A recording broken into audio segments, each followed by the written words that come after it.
Probably don't watch this video before you watch it because it is full of spoilers.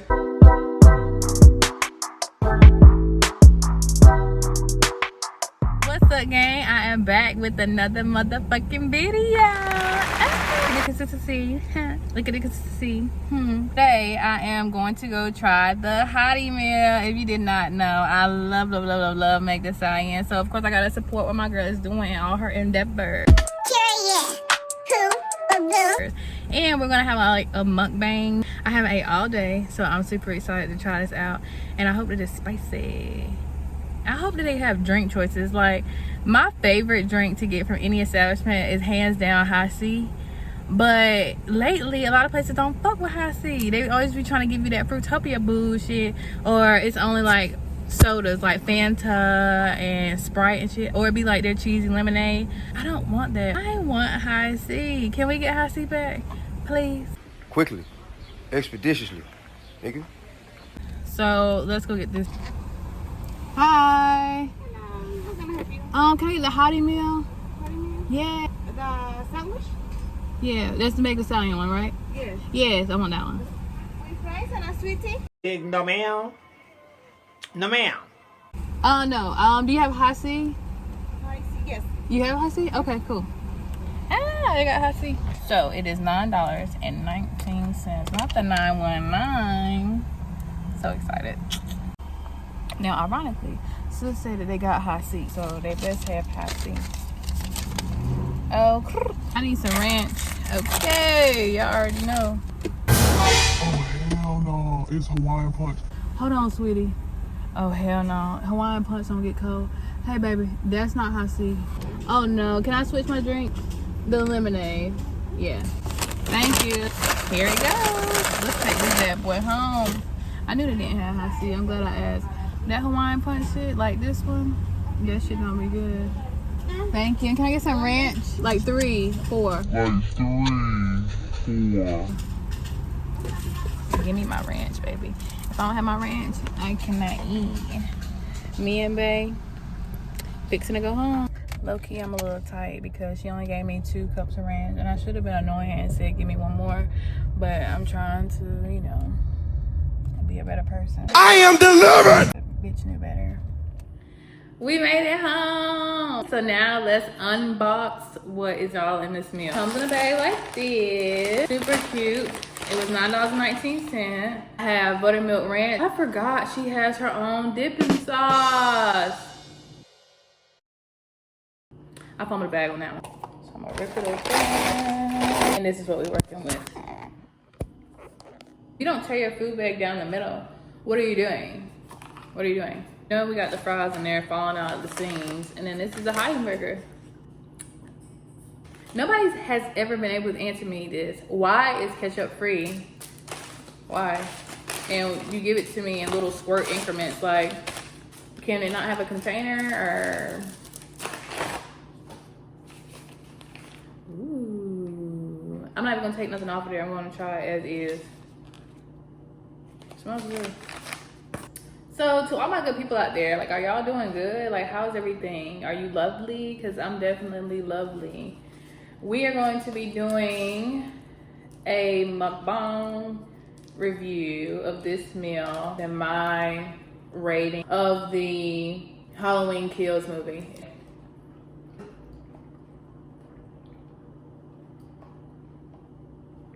That tastes weird. So that movie came out on October 15th, 2021. And if you do not know, what are you doing? Halloween is an iconic movie that has been keeping terror alive since I was fucking not even thought of, okay? So, in Halloween Kills, he is making his comeback for the, I don't know, 20th time to kill his little sister. Well, he usually kills other people, but this time he's killing his little sister, from my understanding.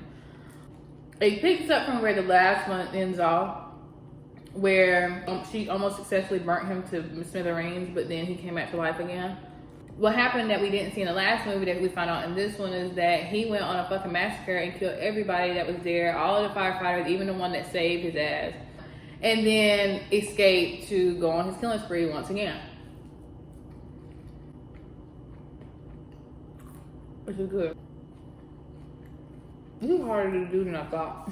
Plot would be cool if he was still just like running after people and doing, you know, cool killing scenes.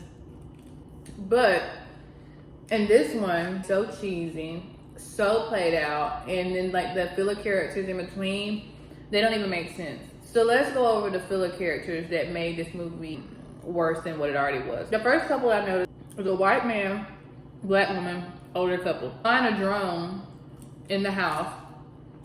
Something breaks the drone and throws it back at them. They're like, What happened? so the husband, the white man, accurate, goes to go see what it is. And what he sees is a big ass man with a mask in his fucking house. So he's like, we need to get out of here. As he's trying to run, of course, Michael Myers busts through the window and, you know, smashes his head in. So he dies. Now, you would think that the black woman who's left standing there, an older black woman, and she looked like a woman of God, was going to understand the assignment to get out of there. What'd she do? Run to the front door, and I'm thinking, yes, sis, get out. Just to stand at the front door and get killed. You are so dumb. You are really dumb. For real. They might as well have Karen ass to play that role because ain't no way. Still sitting there screaming at the front door? Ain't no way. No, black woman. The way that the black people died was so stupid and so cartoonish that I couldn't get through it. I couldn't deal with it, okay? Second problem. Black woman, feminine black man. I think that with the introduction of more black people in this movie, that there would be some more comedic relief because it would be relatable to black people, but it wasn't, okay? They're out for a Halloween party, and at this Halloween party, it just happens to be all the survivors of Michael Myers from the old Michael Myers, all in this one central place. One, why did y'all stay there? After I'm attacked by a killer who is not found and who is continually killing people, I'm out of there. No more questions asked, my boy. I'm out of there. Around this time where they're talking in the bar with all these survivors, they find out that 2 mental patients have escaped the mental institution. Okay? Now, the black couple goes to leave. They find one of the mental patients is in their car. It leads you to think that it's Michael Myers in the car, but it's really one of the mental patients that skipped the hospital. Random, unnecessary drama, but okay. They end up in a park with the other survivors and Michael Myers. Michael Myers is on top of the car, which in whatever movie, I've never seen Michael Myers do anything that was overly active, like jumping on top of cars and stuff and pulling people out of their vehicle, but okay. So he's on top of the car harassing them. He's beating up one of the ladies in the front seat. Neither one of the black people got out of the car. As he's whooping this lady's ass, neither one of them got out of the car. Not factual. Cool, that was strike 1. Strike 2, the man goes and finds, he has a knife. I can't remember exactly where the knife came into play because I might have been sleeping of boredom throughout this movie. But he comes back with a knife, right? Trying to stab Michael Myers, and it ends up, the knife goes through his eye. The most anticlimactic, stupidest death, but okay. But the kicker, the white lady now, she has a gun. She's shooting at every damn thing but Michael Myers. Ran out of bullets. The black lady, she did get out of the car. She had a gun in her hand, and the bullet that comes out of her gun is clipped by the door that's kicked open to hit her in the motherfucking head. Child, anyway, y'all see that fucking clip. That shit was stupid as hell. Those 2 deaths pissed me off because there was another set of black people who did not successfully escape a murderer because they were being dumb. So, fast forward to the last couple that I remember. One, y'all should understand the trend that this man gravitates to his old house every Halloween. So staying there in his house that's been renovated is already dumb. But I do like that they incorporate equality in there, and it was 2 gay men occupying the house. Big John and Little John. Big John and Little John, their death pissed me off too. Because it seemed like something out of a Marlon Wayans parody movie or something. Like, it was so random. Like, I thought that they would be smarter than that because, you know, feminine gay men would scurry like a woman does. And they didn't. So they see Michael Myers is coming into the house, and Big John grabs a little baby ass knife, and Little John basically grabs a butter knife, thinking they're gonna do something. And what Michael Myers do? Go right up there, gouge his fucking eyeballs out, and then once I think that's Big John. Once Big John's laying there on the floor with his eyes gouged out, Little John's gonna go over there and like sit over him like, no, like Michael Myers still ain't coming, like invalid. Ain't no way. Bob and Susie, maybe. But John and John, that wouldn't have happened in the real world. They would have ran up out of that hole. That was stupid.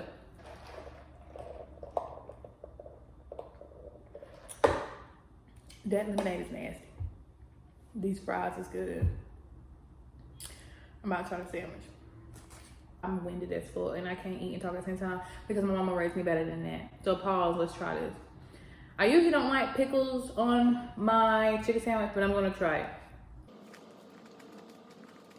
I tried it. I came outside in Concord, and I do not want pickles on my fucking sandwich. Can we normalize not doing that? Please. But, might I add, this is fucking delicious. It reminds me of what I do with Chick-fil-A sandwiches by adding the Polynesian sauce and like drizzling it over it and closing it and then dipping it in the ranch. It's really good and it's real meat. Well, debatable, but you know, I like it. So fast forward, the hospital scene. So remember I said this movie is taking place from when the little sister did not die. She's in the hospital for the injury she sustained in the last Halloween. So finds out that Michael Myers is not dead. So she finally is like, oh no, I got to get out and kill him. So she hops out of her bed with stitches, but she hops out of the bed and then falls out because she can't do it. Mind you, at this time, for some reason the media thinks that Michael Myers is gonna come to the hospital. I never caught on to why everybody was at the fucking hospital, but everybody came to the hospital where she was at. And it turns out Michael Myers was never planning to go there. Was one of the fucking patients who had escaped the mental institution. The second one don't even matter because we never even fucking dealt with him. The whole fucking movie, he never came back out. We don't know nothing about this man. But the short one that looks like Hunchback of Notre Dame, he was the one running around there. And because a lot of this community never had seen Michael Myers' face, they assumed that he was Michael Myers, which is such a fucking far off, offlandish assumption to make. Because, mind you, everybody should know Michael Myers is like 6 foot plus. This man is tall, he's big. This little dude is over here like Hunchback of Notre Dame. He's not, there's no way possible he's the killer. Everybody and their mama running around this hospital talking about evil dies tonight. Like they're gonna just jump this one man, which is cool because the community should work together and get things done. But it wasn't Michael Myers. We were wasting time on a man who was fucking 4 feet tall. Michael Myers' sister, who's in the hospital bed, her daughter then helps this man, this little man, disappear within the hospital because she's like, I'm not gonna let them hurt you. I'm here for you. I know you didn't do it. I know you're not him. And she hides him into this section where he just decides to jump out the window instead and die. That had nothing to do with nothing. That whole 13-minute ordeal had nothing to do with nothing. And I guess what they were trying to come about is that we are our own enemies and our assumptions kill people, just like Michael Myers does. But no. What? That don't make no sense. In the hospital, Michael Myers' sister's granddaughter, his great niece, she goes and she says, well, I'm not gonna let him fucking kill us again. I'm not gonna live in fear. He killed my dad. So I'm gonna go to his house with my friend and my friend's dad, and we're gonna whoop his ass, just 3 of us. Although he's not died in 18,000 other Halloween films and I don't know his rap sheet, I'm gonna go with my little self and think that I'm gonna do something. So they pull up to his house. Of course, the dad has to be macho. He's like, I know I have teenagers with me, but I'm going to go in and I want you two to sit here and I expect you teenagers to listen to me. He go in there and quickly get his ass whooped. Long story short, I'm not gonna waste my breath. Long story short, the dumbest ass death again. He died immediately. So of course, after a while of him not returning, kids are like, well, I'm gonna go in there and check on my dad. So they go in there, and what happens to the next kid? He get his ass beat. Quick, fast, and in a hurry. Get his ass beat. Why would y'all split up? That's another dumbass thing. And then what is the niece doing? She's in there running up to Little John and Big John like she know these motherfuckers like they clearly ain't dead. And she pulls the knife out. What are you gonna do? What are you doing? She takes the knife.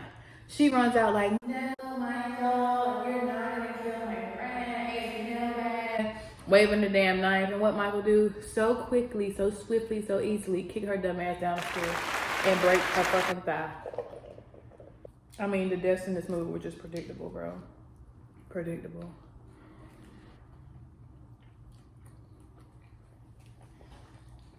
She didn't die, but so as she's seeing her friend get mollywopped by Michael Myers upstairs, she's sitting there wailing out, crying, and what do you know? Her mom, which is Michael Myers' sister's daughter, so his niece, comes, and she comes with a pitchfork. She sticks a pitchfork in his fucking back, which is good, but like, bitch, stab it in there. We trying to kill him when you trying to play with him. And then gonna take her foot, y'all, and stomp this man in the head one time. Knew she did something and didn't. Snatched his mask off his face and runs out in the street like, Michael, come get your mask. If you really want your mask, then you'll come get your mask. And oddly enough, that worked. So he quit fucking with the great niece and he followed the real niece to go get his mask back. And she took him to a mob of people who were there designing to kick his ass. But of course, it's Michael Myers. Why would y'all think? But anyway, they get in a circle around him and literally jump him. He's sticking his hand out like he's gonna die or something. Is, you know, he's real theatric with it. I would say a drama queen. And trying to, ooh, it's crunchy too. I can appreciate that. But anyway, trying to see what's gonna happen or whatever. Girl, they thought they were done, and what you know, he got up and he killed everybody, aired that bitch out. Even killed his niece. When the movie ended, I was glad it was done because it was 2 hours and 10 minutes that I couldn't get back in my life. I think the Michael Myers series is done. We understand that he's now immortal and we don't need to keep making movies about it. That's my opinion. Thank you for coming to my TED Talk. Now for the Hottie meal. I would say the lemonade is a 2 out of 10 because it has a little twang to it that ain't right. There's a little twang to it that ain't right. We're gonna pray for it. Buttermilk Ranch is a 10 out of 10. Very good. Very, very Popeye. You know, can't really complain about that. The French fries are also a 10 out of 10. Really good Cajun style, but not flaky Cajun where it's like salt and seasoning everywhere. If you like cooked in there. The sandwich, I definitely would say it's not spicy unless I just got one that won't spicy for some reason, but very flavorful, very crunchy, good texture, looking like real meat. The sauce is delicious, almost reminds me of Polynesian, but a little bit lighter. Take the fucking pickles off, but I would give this definitely a 9 out of 10 with the pickles, 10 out of 10 without the pickles. But I would say that you definitely should watch it yourself and get your own opinion. Maybe I've grown to be very literal about scary things because they're not really as scary as they once were. But yeah, I just feel like it wasn't really Michael Myers at his best. It was mainly recaps of what we already seen. So if you ask me, that movie gets a 1 out of 10 because I was happy to see Michael. 1 out of 10. And I did see him jog in there. That was pretty cool. But yeah, they should have asked me to either star in the film or to give my revisions to the film because that was not it. But I'm gonna let them live. I mean, hey, get your coin. Somebody's gonna like it. It's just not for me. Yeah, so y'all should go see Halloween. Get your own opinion. Halloween Kills, excuse me. Get your own opinion. It is streaming on Peacock. You could also go to the movie theater for a better experience with some surround sound. Yeah, try to pay attention and then tell me how you feel about it. But as always, Thank you so much for watching and supporting me and Maya. We love you and thank you for all your support. So hopefully we'll see you next time. Peace. Say bye-bye, Maya. Say bye-bye.